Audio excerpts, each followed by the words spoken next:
What's up guys? If you've got electric fans in your classic vehicle, there's a really good chance that you've got a relay controlling the power to those fans. And the most common way to trigger that relay is to use a temperature switch for the ground of that relay. Something like this that's designed to go in between the fins of the radiator, or if you've got something that's inside the actual coolant path of the coolant system, either one of those will work. And what they're designed to do is when they reach a certain temperature, they close the circuit, which therefore closes the ground for the relay and sends the power to those fans. Well, one thing that can happen to those temperature switches is they can fail. And if they fail, it won't trigger your fans won't come on, and your engine could overheat. So what I wanted to do was have a bypass system or an override system that I can turn the fans on when I want without needing to rely on the temperature sensor just in case that it had failed or not. And I can do that with a switch just like this. I can mount this in my dash, I can mount it in my center console, I can mount it in the glove box, I can mount it anywhere I want in the car, and it's just a two-way switch that is designed to leave it in auto so that the temperature switch in the car is doing its part, it's controlling the fans as normal.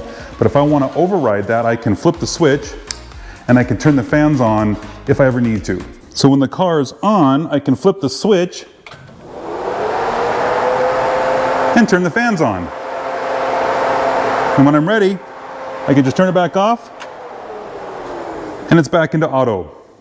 So having a switch like this is a great way to solve a problem that I hope I never run into, but it's nice to have a backup plan. Now where can you get this? Now I offer this on my website, KruseBuilt.com.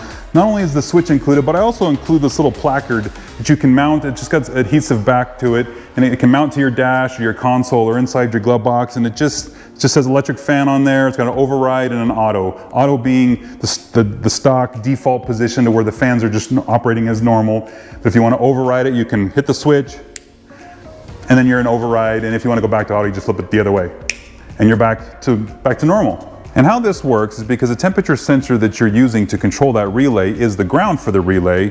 We're going to take that wire off the temperature sensor, we're going to run it to the center terminal on this toggle switch, and then we're going to take one of the terminals and go out to the temperature switch that you had, everything's good there, and then the other terminal we're going to go to a good ground. That way we can switch between a good ground and the temperature switch that you've got in your car. This allows you to go between the two to override the fan or leave it in auto. So head over to KruseBuilt.com to get yourself one of these switches and one of these slick label placards for your classic car.